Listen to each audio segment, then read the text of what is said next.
할렐루야. 네, 금요온가족 기도에 오신 우리 성도님들 주님의 이름으로 환영하고 축복합니다. 말씀을 전하기 전에 오늘 본문 말씀을 읽기 전에 가장 중요한 멘트가 있기 때문에 그거를 여러분들에게 먼저 하고 설교를 전하고자 합니다. 설교를 전하는 것보다 이 멘트를 전하는 게 세상에서 가장 힘들고 어려운 일입니다. 제가 특별히 오늘 이 멘트를 준비하기 위해서 며칠간을 고민하고 막 인터넷도 찾아보고 난리를 쳤습니다. 그냥 즉석에서 만든 거 아니니까 여러분들 한번 잘 들어주시면 좋겠습니다. 우리 클루밍 우리 워십팀이 오늘 여러분께 인사를 드렸습니다.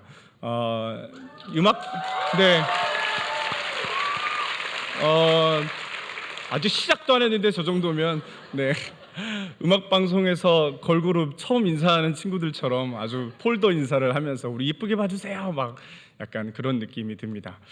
제가 준비한 멘트를 여러분들에게 하겠습니다. 2024년 걸그룹 브랜드 평판에서 5위 안에 들은 걸그룹으로만 골라봤습니다. 세상의 시선에 흔들리지 않고 두려움 없이 앞으로 나아가겠다는 자기 확신과 강한 의지를 나타낸 걸그룹 르세라핌보다 더 강한 걸그룹답지 않은 존재감과 무대 퍼포먼스, 뛰어난 실력을 자랑하는 걸그룹 뉴진스보다 우수한 하이브의 막내딸이며 청초한 10대 소녀들로 구성되고 혹시 남자도 있어? 그죠? 소녀와 소녀들로 구성되고 무엇이든 될 수 있다는 가능성과 잠재력을 지닌 걸그룹 아일릿의 가능성과 잠재력을 뛰어넘는 4인조 다국적 걸그룹이며 전원 가창력, 안무 등 기본기가 탄탄한 4대 아이돌 중 최정상의 실력을 가진 그룹들 중 하나라고 평가를 받는 걸그룹 에스파보다 더 완벽한 세계 최고의 미모와 춤 실력을 자랑하는 걸그룹 아이브보다 더 춤을 더 잘 추는 우리 청소년부 클루밍 워십팀을 소개하겠습니다.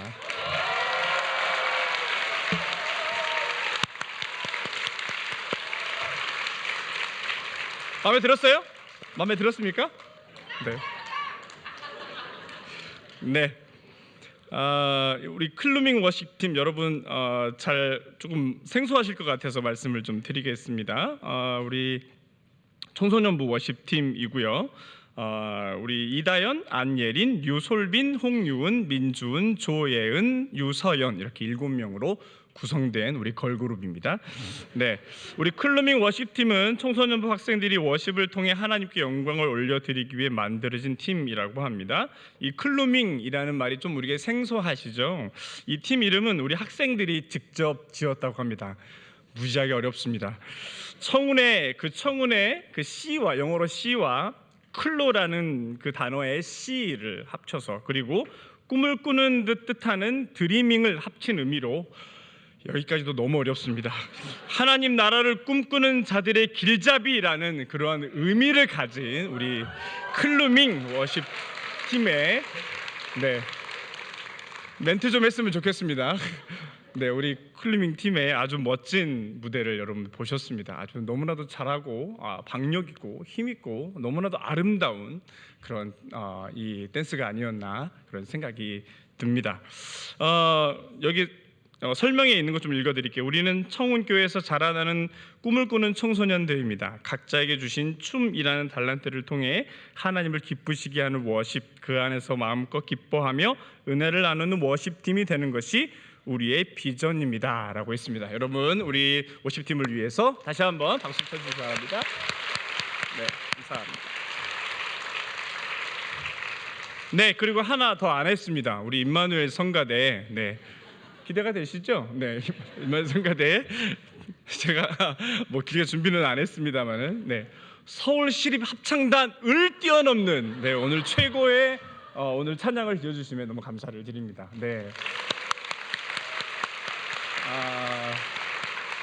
오늘 옷의 컨셉은 노란색과 분홍색이 혹시 노란색이죠? 노란색과 하얀색이 어우러진 아주 멋지고 아름답습니다. 고맙습니다. 준비를 안 했더니 더 이상 할 말이 없습니다. 네, 오늘 하나님께서 주시는 말씀 함께 보도록 하겠습니다. 신약 성경 마태복음 14장 22절에서 32절까지 말씀입니다. 신약 성경 마태복음 14장 22절에서 32절까지 우리 한 절씩 교독하시고 마지막 절을 같이 읽겠습니다. 예수께서 즉시 제자들을 재촉하사 자기가 무리를 보내는 동안에 배를 타고 앞서 건너편으로 가게 하시고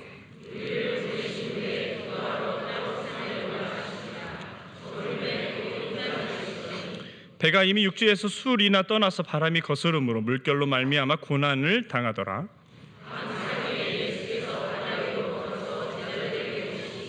제자들이 그가 바다 위로 걸어오심을 보고 놀라 유령이라 하며 무서워하여 소리 지르거늘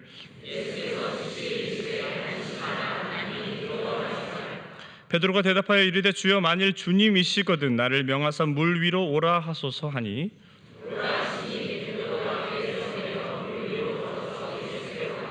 바람을 보고 무서워 빠져가는지라 소리질러 이르되 주여 나를 구원하소서 하니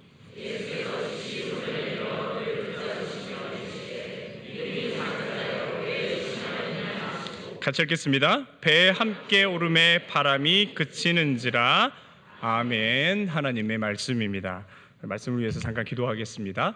사랑이 많으신 아버지 하나님, 오늘도 금요 온 가족 기도회에 우리를 불러주시고 하나님 귀한 찬양의 자리에 또 기도의 자리에 말씀의 자리에 우리를 있게 하신 거 감사합니다. 하나님 오늘 또 우리를 이곳에 그냥 불러주신 거 아니고 하나님께서 우리에게 전하시고자 하는 말씀이 있기에 불러주신 줄로 믿습니다. 오늘 또 이 강단에서 전해지는 귀한 말씀이 저들의 심령 가운데 새겨지게 하시고 힘들고 어려운 우리의 인생을 다시 한번 일어서고 하나님만 바라보는 우리의 삶이 되게 하여 주시옵소서. 감사드리며 예수님의 이름으로 기도하옵나이다. 아멘. 잠시 물을 좀 마시고 설교도 시작도 안 했는데 말을 너무 많이 해가지고 목이 이미 다 말라버렸습니다.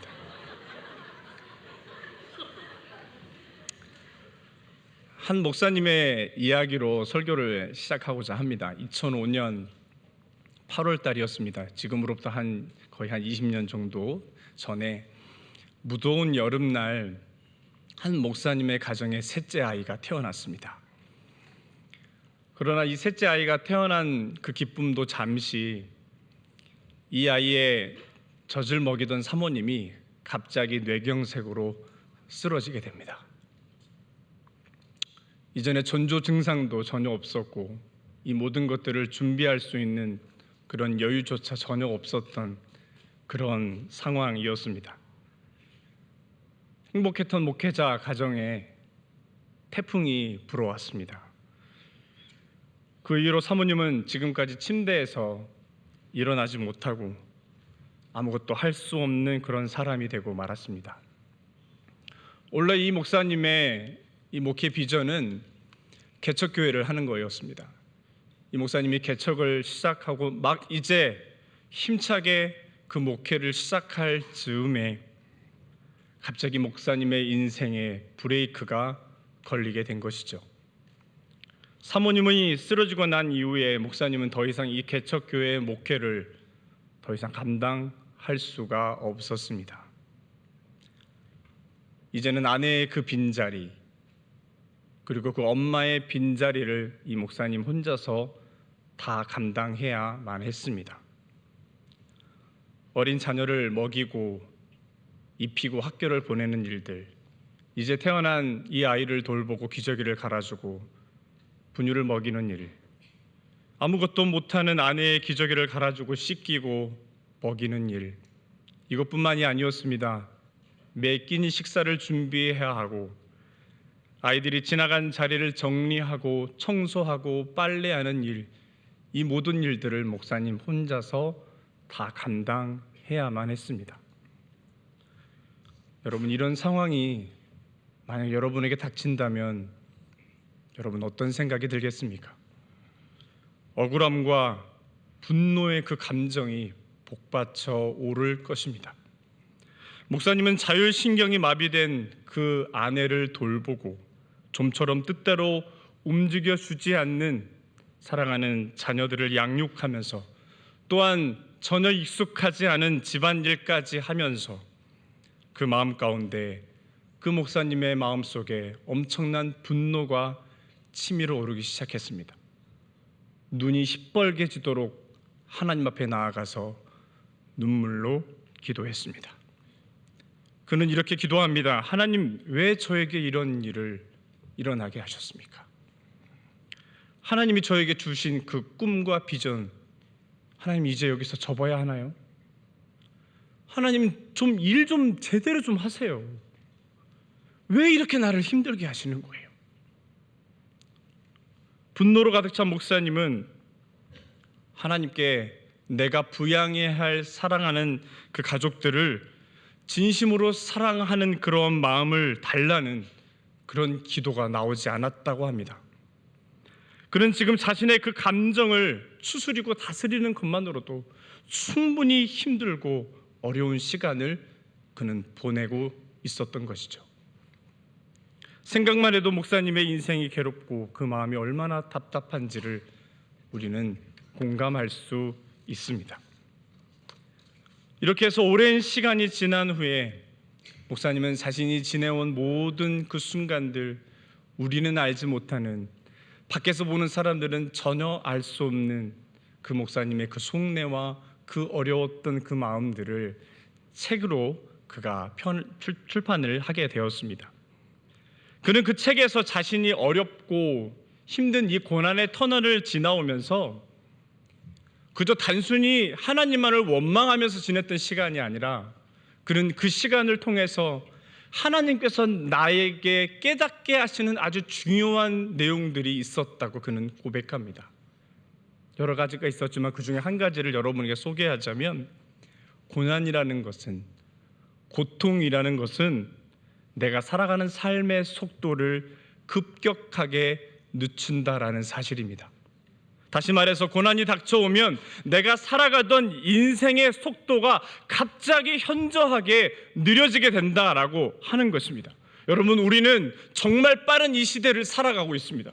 너무나도 빨리 세상이 변화가고 있고 그 세상을 따라가기에 급급한 그러한 인생을 살아가고 있습니다. 혹시나 그러한 세상에 뒤처질까 우리는 너무나도 고민하고 걱정하며 염려하고 불안해하며 살아가는 우리의 인생입니다. 하지만 우리의 삶에 고난과 고통이 오면 아무리 빨리 달려가고자 해도 우리는 달려갈 수 없고, 내가 빨리 걸어가고자 해도 우리는 걸어갈 수 없습니다. 내가 가고자 하는 그런 방향으로 절대 나아가지 못하도록 우리를 막아서는 것입니다. 그래서 고난이 닥치면 내가 살아가던 모든 시간이 다 멈추고 모든 것이 느리게 흘러가는 것처럼 우리는 그렇게 느끼게 된다라고 하는 것이죠. 하지만 여러분, 이런 시간들이 다 우리에게 좋지 않은 것은 아닙니다. 여러분, 이러한 시간들이 우리 모두에게 다 해가 되는 것은 아닙니다. 비록 이런 상황이 정말 답답하게 느껴질 때가 있지만 여러분, 분명한 것은 이런 시간을 통해서 우리는 다른 곳에서는 절대 얻을 수 없는 우리 인생의 가장 귀한 이 선물을 우리가 얻게 된다라고 하는 것이죠. 그 선물은 바로 나 자신, 나의 존재를 깊이 들여다볼 수 있는 그런 기회가 주어지게 된다라고 하는 겁니다. 우리는 느리게 흘러가는 이 고난의 터널을 지나면서 우리는 정말 알게 됩니다. 내가 얼마나 연약한 사람이었는가, 내가 얼마나 부족한 사람이었는가, 지금 나에게 진정으로 필요한 것은 무엇인가, 지금 나는 누구를 의지하며 살아가야 하는가, 지금 나는 무엇을 붙들고 내가 살아가야 하는가를, 우리는 이러한 고난의 긴 터널을 지나면서 우리는 이러한 것들을 우리가 알게 된다라고 하는 것입니다. 또한 우리는 이 길고 긴 터널을 지나면서 그동안 내가 놓지 못하고 포기하지 못하고 내려놓지 못했던 것들로부터의 그런 자유함을 느끼게 됩니다. 그리고 이러한 자유함은 세상에서 얻을 수 없는 그런 평안과 그런 안식의 자리로 우리를 인도해 가는 것입니다. 여러분, 성경에서 이러한 평안과 안식을 주는 분이 누구라고 하셨습니까? 여러분, 우리는 하나님을 믿는 사람들입니다. 나를 구원하신 예수 그리스도를 믿는 사람들입니다. 여러분, 내 인생에 문제가 생겼다면, 여러분 내 인생에 어려움이 닥쳤다면, 지금 내 인생에 세찬 바람이 불고 있다면, 여러분 우리는 지금 누구를 의지하고 누구를 바라봐야 하는 것입니까? 결국 우리 인생에 진정한 안식과 평안을 주는 것은 바로 하나님이다라는 사실을 우리는 여기서 다시 한번 확인해야 하는 것입니다. 여러분, 이렇게 우리가 주님을 믿음으로 바라보며 나아갔을 때 세상에서부터 얻을 수 없는 그런 평안과 그 안식과 자유함을 우리가 얻게 되는 것입니다. 이것은 제 말이 아니라 성경에서 우리에게 분명히 이러한 말씀으로 우리에게 약속하고 있습니다. 그리고 수많은 고난 중에 있는 많은 사람들이 하나님을 바라보며 하나님의 말씀 안에 거하는 삶을 살아갈 때 진정한 평안과 그 안식이 무엇인가를, 그 자유함이 무엇인가를 그들의 삶 속에서 지금도 그들이 보여주고 있다라고 하는 사실이죠. 여러분, 여기서 말하는 이 평안과 안식이란 다른 게 아니라 바로 하나님의 사랑을 의미합니다. 나를 붙들고 놓지 않으시는, 세상에서 절대 끊을 수 없는 바로 그 하나님의 사랑임을 우리는 알게 되는 것입니다. 그래서 이 목사님은 다음과 같은 고백을 합니다. 바람 불어도 좋아. 바람 펴도 좋다는 얘기 아닙니다. 바람 불어도 좋아. 이것은 이 목사님이 쓴 책의 제목이기도 합니다. 목사님이 바람이 불어도 좋다고 하는 이유는 느리게 흘러가는 그 시간 속에서 때로는 절망하고 정말 분노하고 좌절했지만, 아무리 그의 가정에 거센 이 태풍과 같은 바람이 분다 하더라도, 가정에서 아빠가 아빠 역할을 하지 못하고 가정에서 엄마가 엄마 역할을 다 하지 못한다 해도 우리 사랑하는 자녀들을 입히시고 먹이시고 자라게 하시는 그 주변의 여러 사람들을 통해 하나님께서 위로하시고 도우시는 그 하나님의 사랑을 느리게 흘러가는 그 시간 속에서 그가 경험하고 있었기 때문입니다. 여러분, 이번 주부터 장마가 시작됐습니다. 올해 장마가 이전과 다른 것은 유독 바람이 많이 불고 거세게 몰아친다라는 것이죠. 여러분, 오늘 또 우리의 각자의 삶에 바람이 불고 있습니다. 그런데 그 바람이 그저 더운 여름을 날려줄 시원한 산들 바람이 아니라, 때로는 이 바람이 우리 가정을 위협하고 나의 건강을 악화시키고 우리 자녀들의 인생을 흔드는 그런 바람이 불고 있다면, 그 바람 가운데, 폭풍 가운데 여러분들이 계시다면, 여러분 우리는 어떻게 해야 되겠습니까? 여러분, 우리는 어떤 신앙의 도전으로 우리가 나아가야 할까요? 그래서 오늘 본문 말씀을 여러분들과 함께 나누고자 하는 것입니다. 오늘 본문 22절을 함께 보겠습니다. 22절 보시면 제가 읽겠습니다. 예수께서 즉시 제자들을 재촉하사 자기가 무리를 보내는 동안에 배를 타고 앞서 건너편으로 가게 하시고 했습니다. 자, 이 구절을 보시면 예수님께서 제자들을 재촉하셨다라고 말씀을 하셨지만, 왜 그들을 재촉하셨는지에 대한 이유는 여기에서 설명하지 않고 있습니다. 마태복음에는 기록되어 있지 않고 요한복음 6장에 가보니까 그 이유를 이렇게 설명하고 있습니다. 요한복음 6장 15절 말씀인데요, 거기에 보면 이렇게 되어 있습니다. 그러므로 예수께서 그들이 와서 자기를 억지로 붙들어 임금으로 삼으려는 줄 아시고 다시 혼자 산으로 떠나가시니라. 여기 보시면 예수님께서 제자들을 급히 보내신 이유를 여기서 설명하고 있는데요, 당시 오병이어의 기적을 경험한 사람들의 그 마음은 매우 흥분된 그런 상태였습니다. 사람들은 예수님을 임금으로 삼으려고 하는 그런 흥분된 마음을 주체할 수가 없었습니다. 예수님은 그런 사람들의 그 마음, 흥분된 마음의 상태를 보고 제자들을 먼저 보내고 그 무리들을 흩으신 이후에 예수님은 조용히 산으로 기도하러 가셨다라고 했습니다. 여러분, 한편 제자들은 예수님의 이러한 말씀에 순종하여서 배를 타고 갈릴리 바다로 향했습니다. 그런데 24절에 보시면 뭐라고 그랬습니까? 배가 이미 술이나 떠나서 바람이 거스름으로 물결로 말미암아 고난을 당하더라. 여기 보시면 술이나 떠나 있었다라는 것은 그들이 지금 갈릴리 호수, 갈릴리 바다의 한 중앙에 한 복판에 있었다라는 것을 의미합니다. 본문에 보면 그 시간이 언제라고 했냐면 밤 사경쯤이었다라고 했습니다. 우리 시간으로 따지면 새벽 3시 이후의 시간을 밤 사경이라고 합니다. 그런데 그들이 이 호수 한복판에서 어떤 일들을 만납니까? 풍랑을 만나게 됩니다. 칠흑 같은 그 어둠 가운데서 갑자기 바람이 불더니 풍랑이 일기 시작했던 거죠. 제가 신대원 3학년 겨울방학 때에 이스라엘에 성지순례를 갔습니다. 지금은 이스라엘이 전쟁 중이어서 우리가 갈 수는 없지만 그 성지순례 일정 중에 빠지지 않는 것이 있는데 바로 이 갈릴리 호수 지역을 탐방하는 일입니다. 거기에 가면 이 베드로가 잡았다고 하는 그 베드로 물고기 이름이 베드로입니다. 베드로 고기 해가지고 베드로 고기가 거기에 있는데 이 베드로 고기를 요리하는 식당이 있습니다. 그것에 이제 가이드가 인도해서 그 식당에 가서 이 베드로 고기를 이렇게 기름에 튀겨가지고 소스를 이렇게 부어가지고 이렇게 저희에게 이제 주는 거죠. 제공을 하는 거죠. 근데 그 고기를 제가 먹는데 너무너무 맛이 없는 거예요. 세상 그렇게 맛없는 고기는 제가 처음 봤습니다.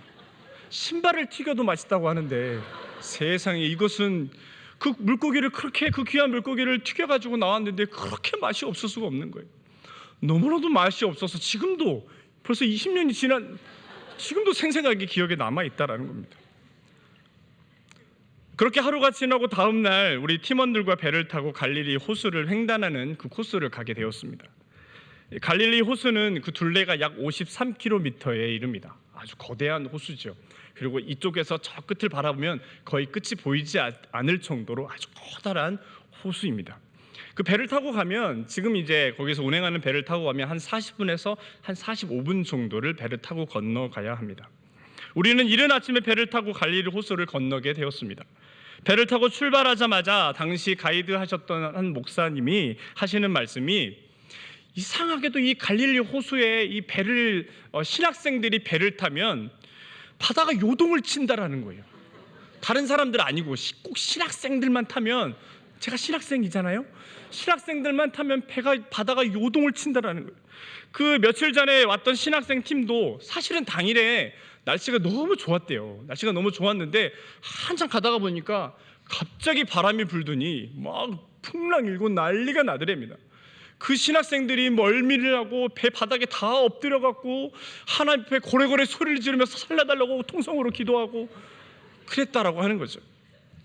이 말을 왜 이제야 하나라는 생각이 잠깐 들었습니다. 이후에 무슨 일이 일어났을까요? 저는 여러분이 무엇을 기대하고 있는지 다 알고 있습니다. 하지만 여러분 아쉽게도 물론 저에게는 너무나 다행한 일이었지만 제가 탔던 배는 아무런 일도 일어나지 않았습니다. 그날이 주일이었고 우리는 갈릴리 호수 한 복판에서 주일 예배를 드리며 주님의 성찬을 나누었습니다. 다른 팀들은 배 바닥에 누워서 누운 채로 호수를 건넜지만 우리 팀은 너무나도 은혜로운 시간을 보냈습니다. 그래서 저에게는 갈릴리 호수가 참 은혜롭습니다. 풍랑 가운데 있던 제자들 이야기하다가 이쪽으로 왔지만 여러분 사실 당시 제자들은 이 갈릴리 호수에 갈릴리 바다의 모든 상황들에 익숙한 사람이었습니다. 그들 중에는 어부들이 많이 있었지 않습니까? 그러나 아무리 바다에서 지낸 시간이 많다 해도 그들의 잔뼈가 아무리 굵다 해도 칠흑과 같은 그 어두운 바다에서 마주하는 이 풍랑은 정말 무섭습니다. 제가 신대원 다닐 적에 저희 아버지가 섬에서 목회를 하셨습니다. 저기 전라도 신안에 있는 섬에서 목회를 하셨는데 이제 제가 서울에서 이제 공부를 하다 보니까 가끔 한 번씩 이제 그래도 명절에는 집에를 가야 될 거 아니겠습니까? 아들인데 그래서 집에를 가려고 이제 가면 하루 종일 걸립니다. 그리고 이제 목포에서 배를 타고 이제 그 신안에 있는 섬으로 한 2시간 정도를 철선을 타고 들어가야 합니다. 근데 이제 가다 보면 여기서 아무리 아침에 출발해도 거기 가면 밤이에요. 그 목포항에서 한 2시, 3시 정도에 출발을 하는데 3시, 4시인가 출발했던 것 같아요. 근데 가는데 이제 이 배가 그 중간에 멈추지 않고 이렇게 한 번에 가는 게 아니라 완행배입니다. 중간에 섬 다 들리고 가는 배라서 시간이 많이 걸리는 거예요. 2시간에서 3시간 정도. 근데 저희 집에 있는 그 섬의 항구에 거의 도착했는데 이제 밤이 된 거죠. 완전히 어두워져서 아무것도 안 보이는 상황이었습니다. 근데 이 밤이 되니까 바다가 계속 출렁이기 시작하는 거예요. 저는 잘 몰랐어요.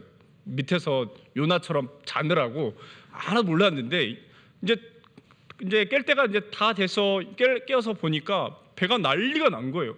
다 왔는데 막 배가 이렇게 막 움직이고, 이렇게 해서 내릴 수 있나 싶을 정도로 배가 움직이는 겁니다. 항구에 어떻게 이렇게 돼가지고 제가 무사히 내렸습니다.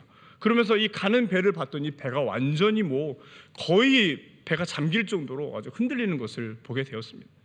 칠흑 같은 어둠 가운데서 저는 그것을 경험해 와서 그것이 얼마나 무서운지 알기 때문에 지금 갈릴리 호수에서 그 풍랑을 만난 제자들의 마음을 너무너무 잘 이해할 수 있습니다. 그때 제자들은 어둠 속에서 걸어오는 한 사람을 보게 됩니다. 여러분, 우리가 혼자 밤길을 걸을 때가 있죠. 우리가 밤길을 걸을 때 사실 귀신이 나올까 봐 무서운데 사실은 귀신보다 사람이 더 무섭습니다. 당시 제자들도 아마 마찬가지였을 것입니다. 어둠 속에서 누군가 걸어오는데 유령인가? 그랬더니 이거 저거는 사람인 것입니다. 사람이 걸어오니 더 무서웠던 것입니다. 그들은 소리를 지르며 난리 법석을 폈습니다. 그때 27절에 보시면 예수께서 즉시 이르시되 안심하라 나니 두려워하지 말라라고 말씀하십니다. 그러나 제자들은 분명히 이 주님의 목소리를 들었지만 물 위에 서 있는 저 사람이 예수님이다라는 사실을 확인할 길은 없었습니다. 왜냐하면 그들이 알고 있는 예수님은 지금 어디에 계셔야 되는 거죠? 산에서 지금 기도하고 계셔야 되는 거예요. 근데 그 주님이 지금 이 갈릴리 호수 한복판에 오셔서 거기 물 위에 서 있다는 것 자체가 그들에는 그 상황이 너무나도 이해가 되지 않았던 것입니다. 예수님이 아무리 수영을 박태환처럼 잘한다 해도 여러분 그 시간에 제자들 앞에 나타난 것은 불가능한 일이죠. 그런데 중요한 것은 주님이 그 물속에서 수영을 하면서 나다라고 하신 것이 아니다라는 겁니다. 주님은 그 물을 밟고, 지금 웃을 상황이 아닌데요, 물을 밟고 그 위에 서 있었다라고 하는 것입니다. 여러분, 우리는 여기서 아주 중요한 신학적인 내용을 발견하게 됩니다. 그것은 우리 주님은 바다를 창조하신 분이십니다. 우리 주님은 바다를 다스리시는 분이십니다. 그리고 바다를 지배하시는 창조주 하나님의 그 능력을 가졌기 때문에 주님은 그 바다 위에서 걸으실 수가 있었던 것입니다. 28절 보면 베드로가 주님에게 이렇게 묻습니다. 만일 주님이시거든 나로 명하사 물 위로 오라 하소서 하니 했습니다. 베드로는 지금 그 바다 위에서 계시는 그 주님이 누구이신가를, 정말 예수님이신가를 확인하기 위해서 그렇게 물었던 것이죠. 군대에 가면 보초를 자주 섭니다. 보초를 서기 위해서는 반드시 숙지해야 될 내용이 있는데 그것이 바로 암구호라는 것을 알아야 합니다. 이 암구호라는 것은 피와 식별이 되지 않은 상황에서 아군인지 적군인지 파악하기 위해서 정해놓은 하나의 암호와도 같습니다. 이 암구호는 문어와 답어로 되어 있습니다. 그래서 참새 그러면 짹짹, 청운 교회 이렇게 하는 겁니다. 이렇게 쉬운 걸로 하면 다 큰일 나는 거죠. 자, 그런데 지금 베드로가 예수님에게 했던 말이 이런 어떻게 보면 군대에서 보초할 때 쓰는 이 암구호와도 같은 것이었습니다. 근데 사실 이 베드로가 만일 주님이시던 나를 명하사 물 위로 오게 하소서 했던 이 말을 했던 것은 여러분 정말 베드로가 바다 위를 걷고 싶어서 그랬을까요? 제 생각에는 이 말씀을 묵상하면서 베드로의 상황을 조용히 묵상해 보니까 베드로는 그냥 한번 해본 말이었을 가능성이 더 높다라고 하는 것입니다. 그저 베드로의 의도는 예수님이신가 아닌가를 확인하기 위해 했던 것이었던. 그런데 여러분 주님이 갑자기 뭐라고 그러셨죠? 그 말이 끝나자마자 뭐라고 하십니까? 와라, 오라 그랬습니다. 이 말을 들은 베드로는 사실은 잠시 망설였을 것 같습니다. 그러나 여러분 베드로는 어디서 그런 용기가 났는지 모르겠지만 그는 주님에 대한 그 확신과 믿음을 가지고 배에서 뛰어내렸습니다. 잠시 후에 인류 역사상 아주 놀라운 일이 일어났습니다. 그가 정말 물 위를 걷게 된 것이죠. 여러분 세상을 살아가는 우리에게 필요한 것은 만물을 주관하시는 하나님에 대한 믿음입니다. 믿음이 있으면 여러분 우리가 어디를 가든지 우리 발밑에 무엇이 있든지 그 모든 것은 다 평지가 될 것입니다. 스가랴 5장 7절에 보면 이런 말씀이 있습니다. 큰 산아 내게 내가 무엇이냐, 내가 수룹바벨 앞에서 평지가 되리라. 그렇습니다. 믿음으로 주님께 나아가면 내 앞에 거대한 산이 앞을 가로막고 있다 하더라도 그 모든 것은 내 앞에서 다 평지가 될 것입니다. 아무리 넘기 힘든 장애물이 있다 하더라도 홍해 바다의 길을 내시는 그 하나님의 능력이 내 앞에 있는 모든 장애물을 다 치워주실 것입니다. 이사야 22장의 말씀처럼 다윗의 열쇠를 가지신 자가 열면 닫을 자 없다고 말씀하십니다. 믿음으로 나아가는 자들에게 하나님께서 그 길을 열어주시고 그 어떤 누구도 그 길을 막을 자 없음을 우리 모두에게 하나님께서 말씀으로 약속하고 있다라고 하는 사실입니다. 오늘 이 자리에 있는 우리 모두에게 이러한 은혜가 있기를 원합니다. 믿음으로 나아가는 자들과 함께 하시는 그런 하나님을 기대하며 살아가기를 축복합니다. 그런데 문제는 이러한 믿음을 계속 유지하기가 참 어렵다라고 하는 겁니다. 여러분, 신앙생활을 잘 하려면 아주 쉽고 아주 간단한 것을 꾸준히 해내는 것이 가장 중요합니다. 그런데 많은 신앙인들이 실패하는 이유는 이렇게 쉽고 너무나도 간단하고 우리가 너무나도 잘 알고 있는 이 모든 것들을 꾸준히 하지 못하는 데 있습니다. 오늘 본문에서 베드로를 보십시오. 그는 주님을 바라보며 담대하게 물 위를 걸었습니다. 인류 최초로 물 위를 걸어보는 그런 영광을 이 베드로가 얻었던 것이죠. 그런데 그는 몇 발자국 가지도 못하고 바다에 빠지고 말았습니다. 오늘 본문은 그가 왜 바다에 빠졌는지를 알려주죠. 30절에 보면 뭐라고 그랬습니까? 바람을 보고 무서워 빠져가는지라. 오늘 본문에 자주 나오는 단어가 바로 이 바람입니다. 갈릴리 바다 한가운데서 그들을 두렵게 했던 것은 바람이었습니다. 물 위를 걷고 있었던 베드로를 물에 빠지게 했던 것도 바람이었습니다. 여러분, 우리 인생의 부른 바람은 더운 여름의 시원한 냉수와 같은 그런 바람이 아닙니다. 나를 힘들게 하고 때로는 두렵게 하는 그런 바람입니다. 이런 바람이 나에게 불었을 때 흔들리지 않고 견고하게 서 있는 사람이 여러분, 우리 주변에 얼마나 되겠습니까? 예수님을 바로 앞에 두고도 바람 때문에 물에 빠졌던 이 베드로처럼 우리도 우리의 인생에 바람이 불면 우리도 여지없이 무너지고 물에 빠지게 되는 것이죠. 하지만 여러분, 우리가 반드시 기억해야 할 것은 아무리 세찬 바람이 나를 흔들고 넘어지게 한다 하더라도 나의 시선이 우리 주님을 향해 있다면, 내 중심이 우리 주님만 바라보고 생각하고 있다면, 나의 손이 우리 주님을 향해 뻗어 있다면 우리는 바다에 빠지는 일이 있다 하더라도 베드로의 손을 붙잡아 그를 구원하셨던 우리 주님의 손이 우리의 손을 붙드신다는 것을 우리는 경험하게 될 것입니다. 설교소두에 한 목사님의 이야기를 했습니다. 이 목사님의 인생에도 바람이 불었습니다. 그러나 목사님은 수많은 좌절과 그 아픔과 고난의 터널을 지나오면서 그 가정을 붙들고 계시는 그 하나님의 손길과 그 사랑을 그가 경험했습니다.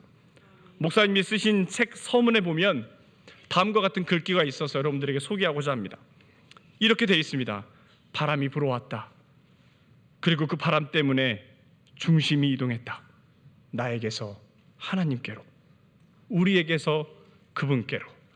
삶의 부는 바람으로 모든 인생이 흔들리기 마련이지만 결국에는 그분 안에 더 깊이 뿌리를 내린다. 그래, 우리는 살아간다. 바람이 불어도, 가지가 부러져도, 새싹이 나고 태양을 향해 뻗어오른다. 나무에서 노랫소리가 들린다.